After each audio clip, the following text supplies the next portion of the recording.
खुलुमबाय रायजोफोर आरोबाव नैबे फुंबिलि समावहाय गोदान मोनसे भिडिअ लाबोनाय जाबावबाय। नोंथांमोना नैबे स्क्रिनाव होनाय सावगारिखौ मोनथिखाबाय आरो बयबो मिथिखायो। दिनै बिथाङा जेलावहाय जोबथेसालियावहाय जोबनानै दोनजादोंमोन। दिनै बिथांखौहाय भारत सरकारा 1992 मायथाइखौ लानानै बेफोरखौ लानानै बिथांखौहाय हमनानै जेलाव जोबनानै दोनदोंमोन। नाथाय जोबोद खुसिनि बाथ्रा, दिनै बिथाङा बे 1992 मायथाइनि केसखौ गोबांथार मानसिया बिथांखौहाय दायनिगिरि खालामनानै होनो हायियाव दिनै बिथाङा थादा बिजिरसालिनिफ्राय उदां अख्राङाव फैबाय। बिथांखौ रेहाय होनाय जाबाय। जोबोद जोबोद जोबोद गोजोननाय थाबाय। जाय बिथांमोना दिनैहाय बिथांनि थाखाय आर'ज खालामदोंमोन, बिथांमोननि आर'जखौनो थारैनो इसोरा खोनासंदों। दिनै बिथांखौ बयबो बजानायखौ हास्थायदों। बेनिखायनो आं सानो आरोबाव बिथांखौहाय बे आसाम सरकारनिफ्राय रेहाय मोननायखौ थारैनो जाफुंथारगोन होननानै आरोबाव बिथांमोना आर'ज खालामबावो।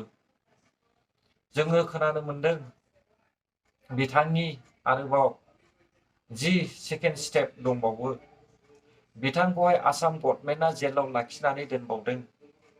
बेनो जाहैबाय 30 अक्ट' 2008 मायथाइयाव जि बम ब्लास्ट जादोंमोन, बे बम ब्लास्टखौ लानानै दिनै आसाम गभर्नमेन्टआ बिथांखौहाय दायनिगिरि साजायनानै दोनबावदों। अब्ला नायदो रायजोफोर, बे आसाम गभर्नमेन्टनिफ्राय बिथाङा रेहाय मोनगोन ना मोना? बे आसाम गभर्नमेन्टआ बिथांखौ रेहाय होगोन ना होआ? रावबो मोनथिया। बेनिखायनो जोङो बे जोंनिनो बिर जोहोलाव रन्जन दैमारिखौ जोङो बे आसाम गभर्नमेन्टनिफ्रायबो रेहाय होनो थाखाय, बेनिफ्रायबो उदां जानो थाखाय, उदां अख्राङाव लाबोनो थाखाय जोङो नाजानांसिगोन। रायजो राजानि नाजानायनि गेजेरजों गासैबो जाजोबो, जायियाबो जायो।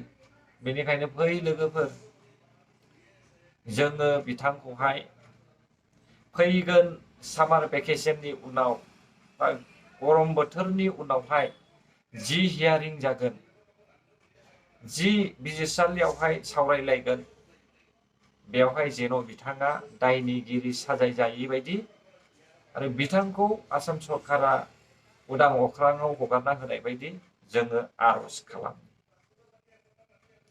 जोङो बिथांखौहाय, मानो होनब्ला बिथाङा दायनिगिरि नङा, बे जोंनि हारिनि थाखायसो मावदों। बेनिखायनो जोङो बिथांखौ उदां अख्राङाव लाबोनो जोंबो आरोबाव जोङो नाजाबावनि। रायजोफोर, आंनि नुबोनायावहाय उन्दैनिफ्राय लानानै जुदि बिथांमोन गैयामोनब्ला, जुदि बिथाङा दैदेनामोनब्ला, जानो हागौ जोंनि बर' हारिया जोबलांगौमोन। जानो हागौ जोंनि बर' हारिखौ गुबुन हारिया नारसिननानै दोनगौमोन। दिनै बिथां थानायखायसो जोङो बेबायदि दानि नैबे आगानखौ जोङो सुरबोनो हादों। दानि नैबे स्टेपखौ जोङो सफैनो हादों, नङाब्ला जों सफैनोबो हानाय नङामोन। आसा खालामो रायजोफोर, थारैनो बे बिथांनि मुङै गाव गावनि जाय धोरोमखौ, जायखि जिखिया धोरोम फालिया मानो, गाव गावनि धोरोमनि हिसाबै नोंथांमोना बिथांखौहाय आर'ज खालामनानै जाबाय आरो आर'ज खालामदो जेन' जोङो बिथांखौहाय उदां अख्राङाव मोनफिनो आरो दाङाबाजिया, बर' हारिनि हिंसा बिनि गेजेरजोंनो जेन' जोबलाङो। लोगोफोर,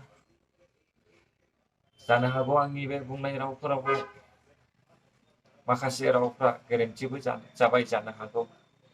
बेनिखायनो गावनिनो बर' फिसा होननानै नैबे इउटुब चेनेलखौहाय निमाहा होगोन होननानै आं सानो।